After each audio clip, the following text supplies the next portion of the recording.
I woke up in the middle of the night with the sound of heavy explosion. It was deep at night. I do not remember what time it was. I just remember the sound was so heavy and so very shocking. Everything in my room was shaking. My heart, my windows, my bed, everything. I looked out the windows and I saw a full half circle of explosion.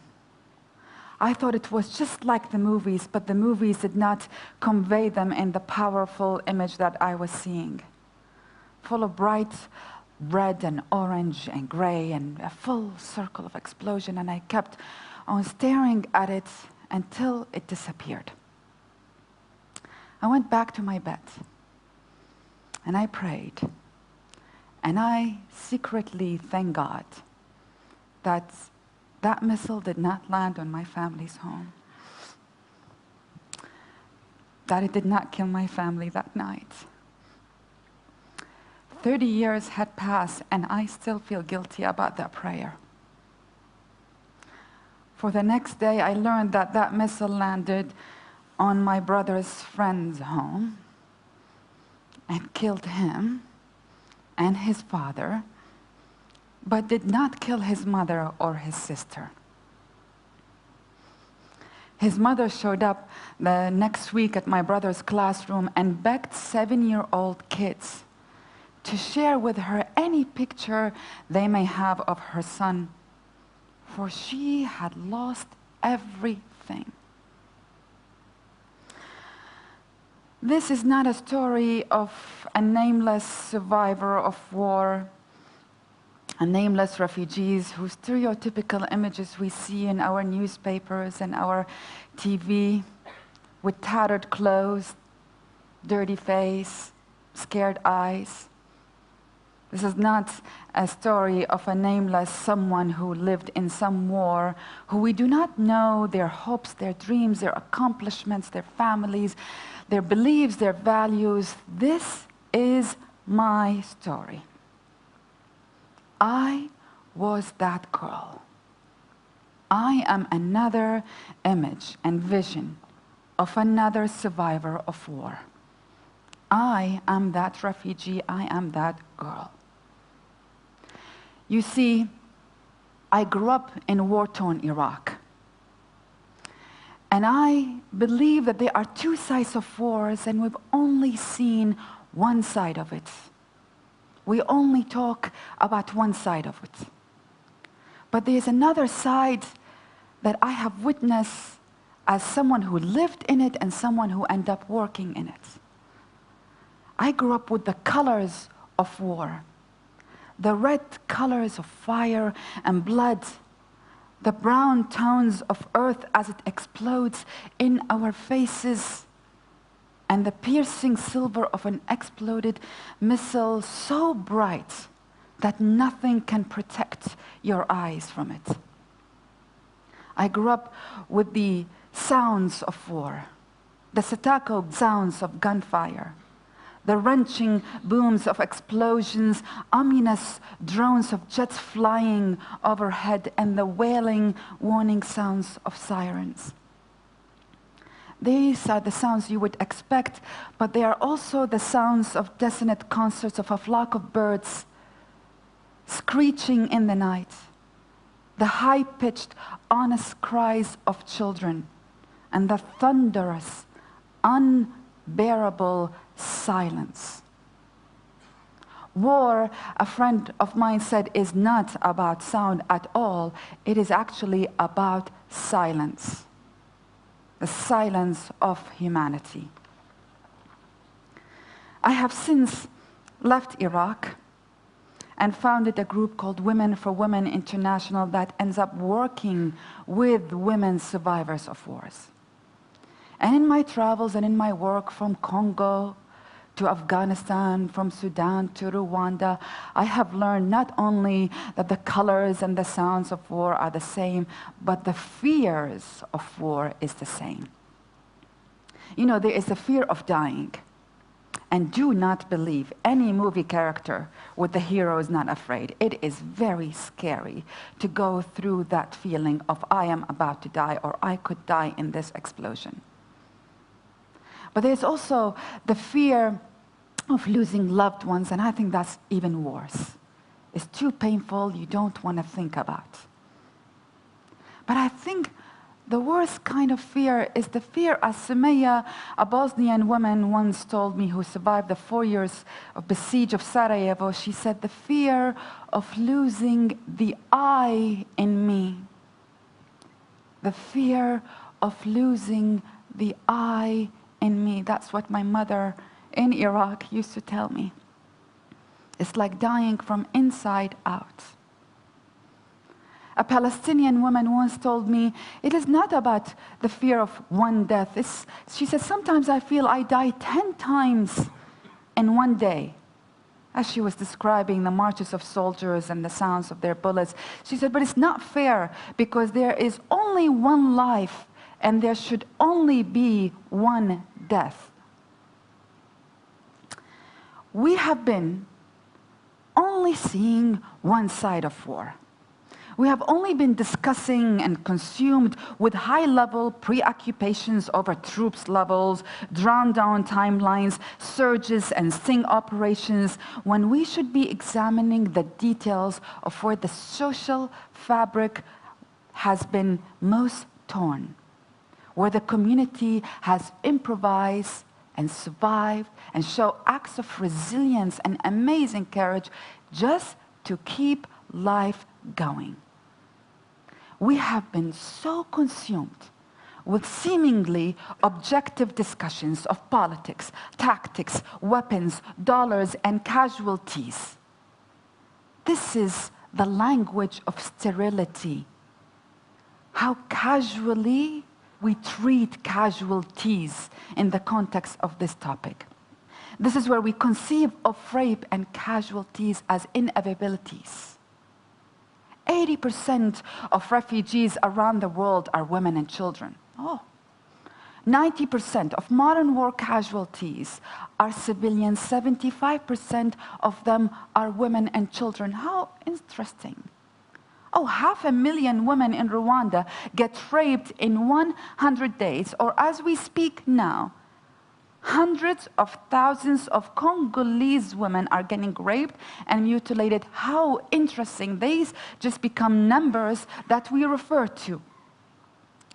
The front of wars is increasingly non-human eyes peering down on our perceived enemies, from space guiding missiles toward unseen targets.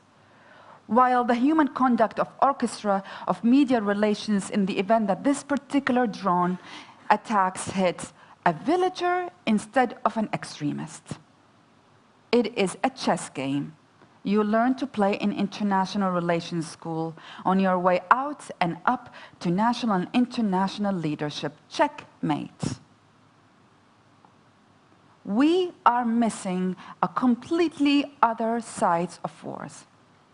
We are missing my mother's story, who made sure with every siren, with every raid, with every cutoff of electricity, she played puppet shows for my brothers and I, so we would not be scared of the sounds of explosions.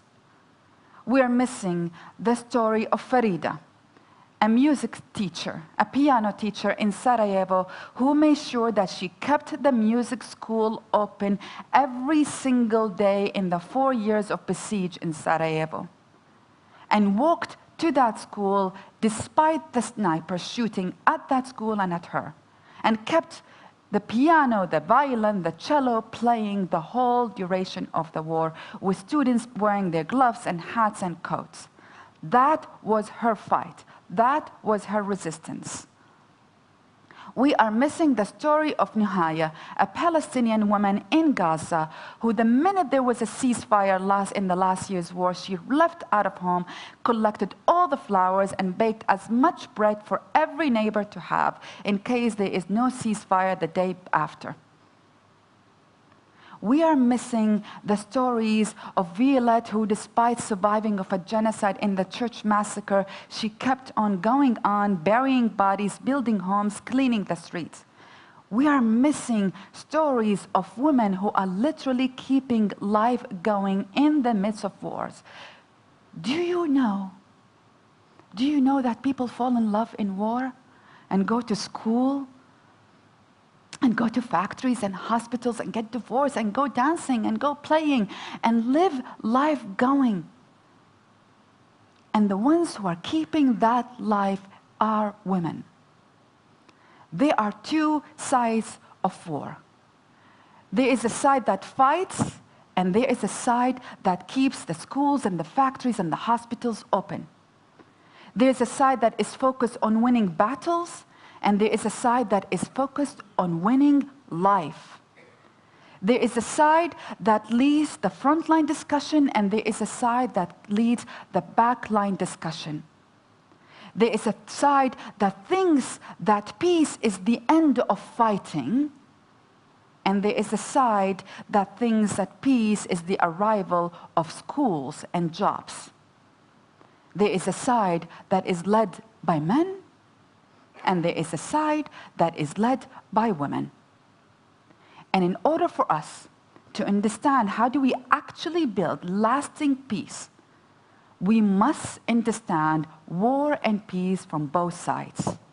We must have a full picture of what that means. In order for us to understand what actually peace means, we need to understand, as one Sudanese woman once told me, peace is the fact that my toenails are growing back again. She grew up in Sudan, in southern Sudan, for 20 years of war, where it killed 1 million people and displaced 5 million refugees. Many women were taken as slaves by rebels and soldiers, as sexual slaves who were forced also to carry the ammunition and the water and the food for the soldiers. So that woman walked for 20 years so she would not be kidnapped again. And only when there was some sort of peace, her toenails grew back again. We need to understand peace from a toenails perspective. We need to understand that we cannot actually have negotiations of ending of wars or peace without fully including women at the negotiating table.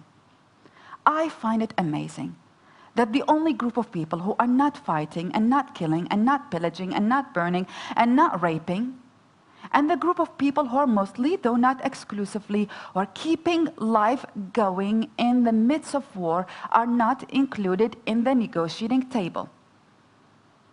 And I do argue that women lead the backline discussion, but there are also men who are excluded from that discussion. The doctors who are not fighting, the artists, the students, the men who refuse to pick up the guns, they are too excluded from the negotiating tables. There is no way we can talk about a lasting peace, building of democracy, sustainable economies, any kind of stabilities if we do not fully include women at the negotiating table, not 1, but 50%. There is no way we can talk about the building of stability if we don't start investing in women and girls.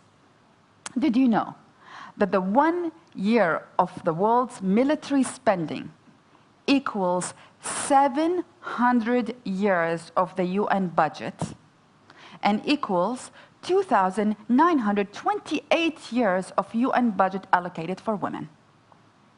If we just reverse that distribution of funds, perhaps we could have a better lasting peace in this world. And last but not least, we need to invest in peace not only because, in women, not only because it is the right things to do, not only because it is the right thing to do for all of us to build sustainable and lasting peace today, but it is for the future. A Congolese woman who was telling me about how her children saw their father killed in front of them and saw her raped in front of them and mutilated in front of them, and their children saw their 9-year-old sibling killed in front of them. How they're doing okay right now. She got into Women for Women International's program. She got a support network. She learned about her rights. We taught her vocational and business skills. We helped her get a job. She was earning $450. She was doing okay. She's sending them to school, have a new home.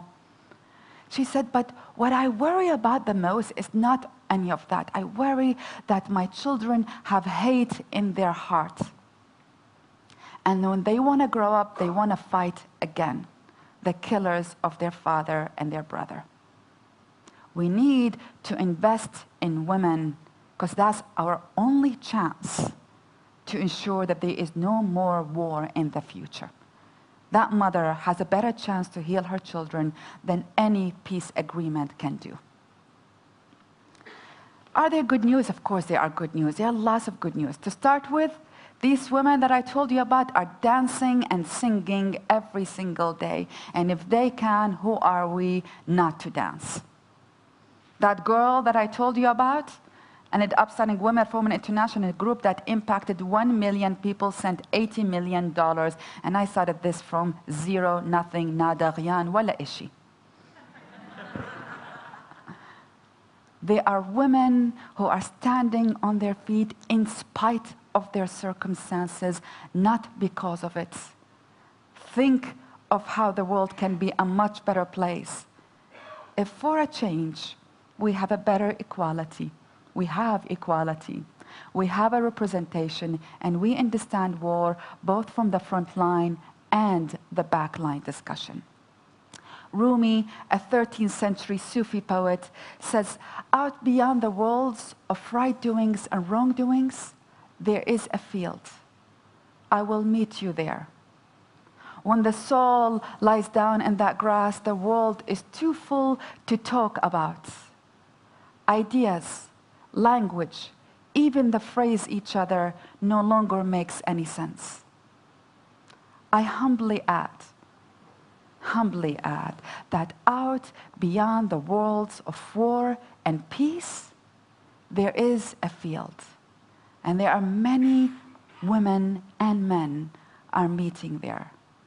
Let us make this field a much bigger place.